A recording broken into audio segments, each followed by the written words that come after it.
Let Century Management Solutions get you to your next medical appointment. They specialize in non-emergency medical transportation, connecting patients to care, safety, reliability, and on time. Their advanced technology platform seamlessly coordinates patients, healthcare providers, insurers, and transportation partners all in one powerful network. With over 200 trusted transportation providers, they deliver scalable solutions backed by real-time tracking and complete transparency. Go to SENTRYMS.com. Listen, all you New Yorkers.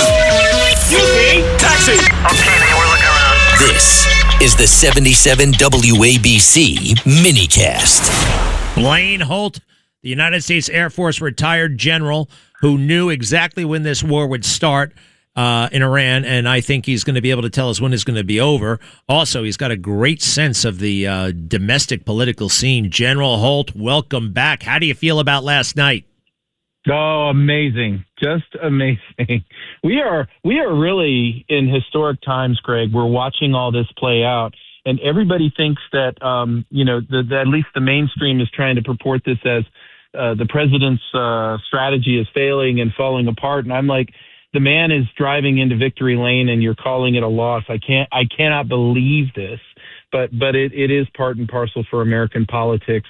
We are definitely on our way to getting to the final chapter and the close of what will be the Iran chapter in this. But this supports a much bigger strategy that the president is after. Now, when I say amazing and last night, and you say, yeah, what part do you find the most amazing? What are you referring to? For me, quite frankly, it's the performance of Steve Hilton and Spencer Pratt and all of this doom and gloom about the midterms.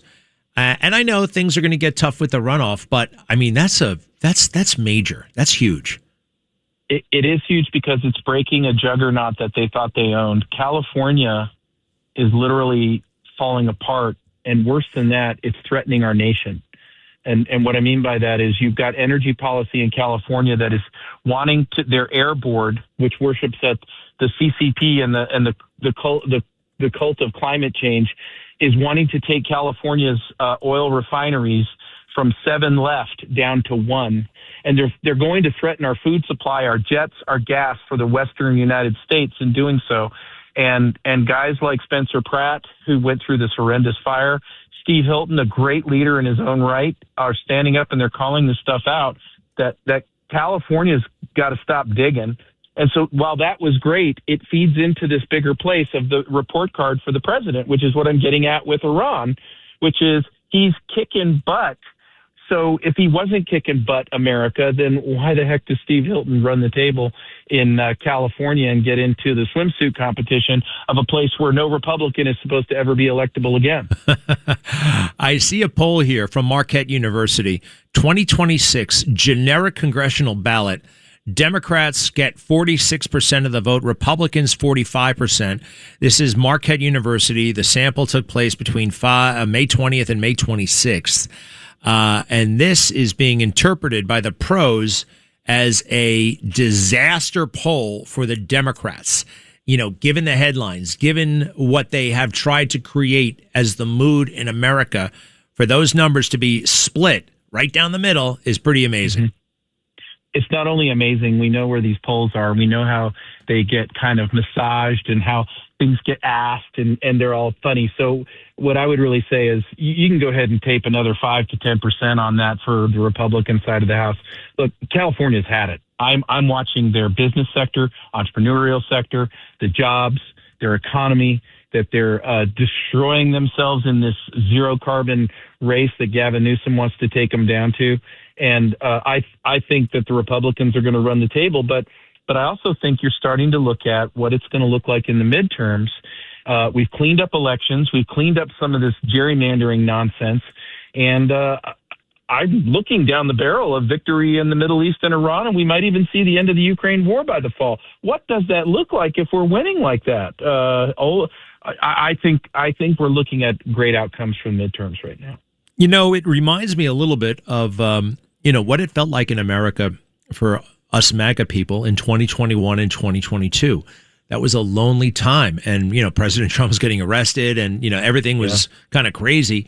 And the January 6th, they would relentlessly. And it was like it was depressing a little bit our spirits, I got a little bit down from time to time, but I always knew we could win, and we had to persevere.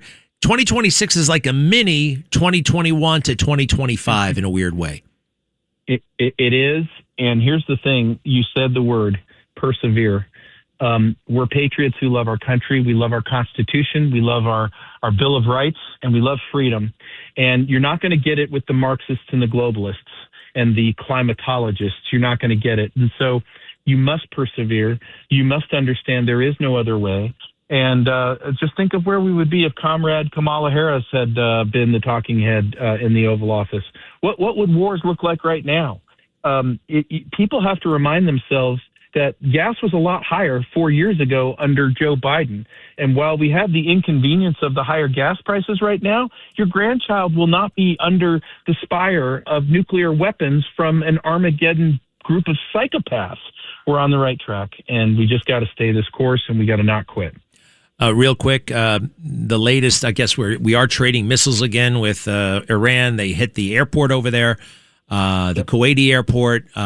This is a little bit tit for tat. I guess you expect this. The ceasefire is still in effect, even though we're firing, which I kind of get that now. This is like minuscule, so it's not a deal breaker or anything like that. But tell us, what do the last 24 hours mean and what's going to happen now? Yeah, it tells me that the IRGC is running out of military options, and the reason that is because they're firing on Kuwait. So they're taking a quick, easy target near them. They're not taking more complex targeting. That's one. Two, we are going to militarily end the IRGC, and what that's going to give way to is civilian leaders in Iran that are going to be reformed criminals, if you will, a lot like Delcy Rodriguez in Venezuela.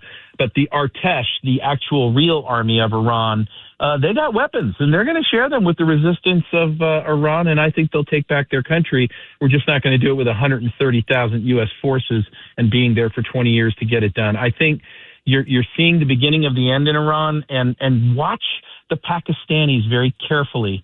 The leader of the Pakistani military has been playing a very careful, behind-the-scenes diplomatic role, and I think you're going to see a lot of things come out of this, like evidence of wrongdoing, and that'll come back to roost here at home as we start to examine the accountability piece of what we've been going through for the past 18, 20 years.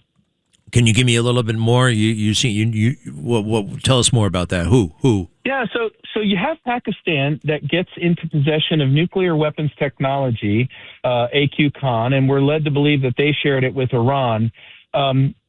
But then you've got a really weird thing happening with some wacky agreement that President Obama wants to do with the Iranians and will delay their weapons program by 10 years if we pay him a bunch of money. And then he gives them $1.8 billion in cash. Why? The answer is why. The question is why? Well, I think we're going to start finding out the whys. Just like we found out in Venezuela about a lot of wrongdoing that'll come to the light about cooked elections, stolen elections, money laundering, and all that stuff. Every place President Trump goes, he is collecting evidence out of crime scenes.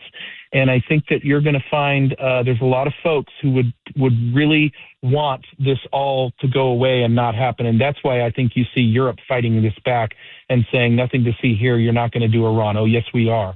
And then let's let the chips fall where they may on accountability of crooked politicians in our own country who need to face the music. Sacco and Felix, New York and New Jersey's premier attorneys at law. Their team brings decades of experience across a wide range of practice areas. Whatever life brings, they're your legal team. From everyday matters to complex cases, they've got you covered with the experience you need and the results you want. Because when life gets complicated, they make it simple. SaccoFilas.com. SACCOFILLAS.com. 2 C's, 2 L's.